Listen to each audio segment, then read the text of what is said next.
Goblins. Crafty, cunning, and almost as rapacious as a Wizards of the Coast executive. While much of the gaming population of the planet will be violently suppressing the goblin fight for freedom and equality in Hogwarts Legacy, I thought that our green-skinned gobbos deserved their moment to shine through their own list of games. So while the Goblin Revolution will not be televised, here are 11 titles to help you reimagine the fantasy status quo.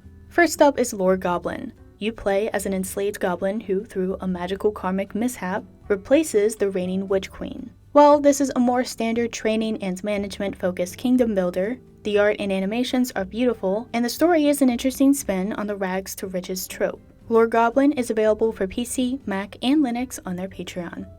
Once you switch your frame of reference, it is easy to see that the downtrodden goblin is a perfect fit for the classic hero's journey. In our next title, Grolock, you play as a goblin that gradually grows from peon to war chief of the horde. This is a more comical take, and the hand-drawn art, animations, and story reflect that. The sexual interactions do seem secondary to the story, but if you think of this game as Goblin Suit Larry, then you're likely going to enjoy yourself. Grolock is available for PC on their Patreon. When I was first putting this list together, I asked myself the question, why are Goblin games so popular all of a sudden? I even went and asked on Twitter, and I eventually made a whole section of this video talking about that. Unfortunately, I discuss content and aspects that YouTube prohibits, so I had to remove that part of the video along with 5 of this list's original 16 titles. Sorry. As a compromise, I will be releasing a video on Patreon later this month talking about the subject if you are interested. The short answer is that goblins are an excellent way to explore the other, without running afoul of any or the more heavily regulated flavors or protected classes. Which is probably why we see so many NTR-themed games with this flavor, like our next title, The Queen Who Adopted a Goblin. You play as the Prince of the Kingdom, and well, this is one of those titles that tells you exactly what to expect. The Queen Who Adopted a Goblin is available for PC and Android on their Patreon. Sticking with the NTR theme, we have Forgotten Royals of Estella. You once again play as a prince, but in this case you are fleeing with your family after the destruction of your kingdom. Fortunately, a trio of goblins offers to assist you after you help free them from an orc. I can already see the comments telling me, Annie, this is an allegory for the danger of unchecked migration. I'm happy to have this conversation, but not on YouTube. Come to the Discord, post on Patreon, but let's try not to get me in any more trouble with our alphabet overlords. Pretty please. Forgotten Royals of Estella is available for PC and Mac on their Patreon. Seriously though, there's a ton of geopolitical subtext in a lot of these Goblin games, but fortunately not in all of them. Like our next title, The Princess and the Tower. You play as a goblin that is magically transported into a Rapunzel-esque fever dream. No, seriously, this title is part trainer, part puzzle dungeon delve, and then suddenly turns into a turn-based strategy game. It was surprisingly fun, even if it was a little grindy. The Princess and the Tower is available for PC and Mac on itch.io and their Patreon. Our next title, The Last Goblin, asks a very important question. What if Solid Snake was a goblin? In this sometimes comedic stealth adventure, you are tasked by a goddess to build a harem to repopulate your species. While there are currently no animations, maybe if we're lucky, the final boss will be a mech. The Last Goblin is available for PC, Mac, and Linux on their Patreon. The only female protagonist game in this list is the Goblins Brides.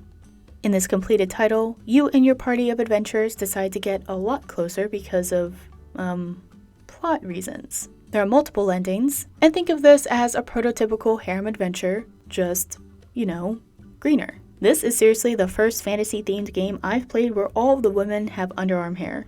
I mean, it makes sense, as ubiquitous access to disposable razors are a post-industrial luxury. I guess, maybe in a high magical world there could be some type of readily accessible spell, but that seems like a weird priority in a world without plumbing and other forms of basic sanitation.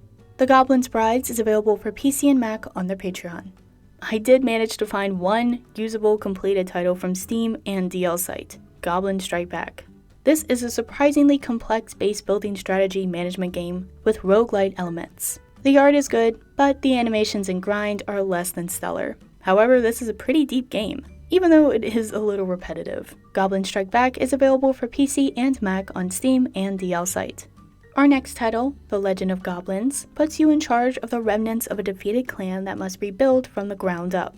I'm torn on this one. because while the art and animations are dated and some of the mechanics are awkward, I really like this type of kingdom building theme. We'll just have to see as the game continues to develop. The Legend of Goblins is available for PC on their Patreon. I love parody games. I think parody is one of the greatest tools to help transform something popular into a lasting part of our shared cultural heritage. However, I also realize that most parodies are pretty dumb. That is totally what I expected with our next title, Goblin Lair. However, this is actually a pretty funny take on the Goblin Slayer series. Even the illusion models and animations were way better than I expected. This was definitely the game that I had the most fun playing on this list. Goblin Lair is available for PC on itch.io and their Patreon. And finally, we have the Rise of Rook. As I was going over content concerns with my family, I mentioned how weird and sometimes distressing parts of this game were for me.